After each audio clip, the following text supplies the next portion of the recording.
मित्रता का अनमोल रत्न। एक बार की बात है, एक छोटे से गांव में दो गहरे दोस्त रहते थे, रामू और श्याम। रामू एक गरीब किसान का बेटा था जो मेहनत और ईमानदारी से अपनी जिंदगी बिताता था। श्याम एक व्यापारी का बेटा था जिसके पास धन दौलत की कोई कमी नहीं थी।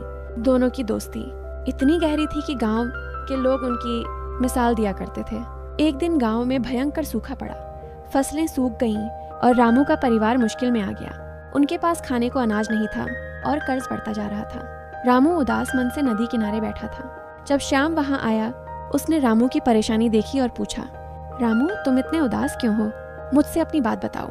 रामू ने पहले तो कुछ नहीं कहा, लेकिन श्याम के बार बार पूछने पर उसने अपनी परेशानी बताई। श्याम ने बिना देर किए अपनी जेब से एक थैली निकाली जिसमें ढेर सारे सिक्के थे। उसने कहा, रामू यह लो, इससे तुम्हारा कर्ज चुक जाएगा और कुछ अनाज भी खरीद सकोगे। रामू ने थैली लेने से मना कर दिया। उसने कहा, श्याम तुम मेरे सच्चे मित्र हो, लेकिन मैं तुम्हारा एहसान नहीं ले सकता। मैं मेहनत करके अपने परिवार का पेट भरूंगा। श्याम ने मुस्कुराते हुए कहा, रामू दोस्ती में एहसान नहीं होता। यह मेरा फर्ज है कि मैं अपने मित्र की मदद करूं। अगर तुम आज मेरी मदद नहीं लोगे तो मैं समझूंगा कि तुम मुझे अपना दोस्त नहीं मानते। रामू की आंखें नम हो गईं। उसने थैली ले ली और श्याम को गले लगाकर कहा, तुम्हारा दिल सोने जैसा है श्याम, मैं ये मदद कभी नहीं भूलूंगा। समय बीता, सूखा खत्म हुआ और रामू ने मेहनत करके अपने खेतों को फिर से हरा भरा कर दिया।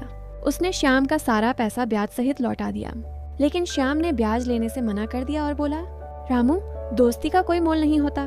तुम्हारी मेहनत और ईमानदारी ने मेरा दिल जीत लिया। गांव के लोग इस घटना को सुनकर दंग रह गए। उन्होंने समझा कि सच्ची दोस्ती वह है जो बिना स्वार्थ के एक दूसरे का साथ दे। रामू और श्याम की दोस्ती गांव में एक मिसाल बन गई। सीख, सच्ची मित्रता वह अनमोल रत्न है जो मुश्किल समय में एक दूसरे का सहारा बनती है।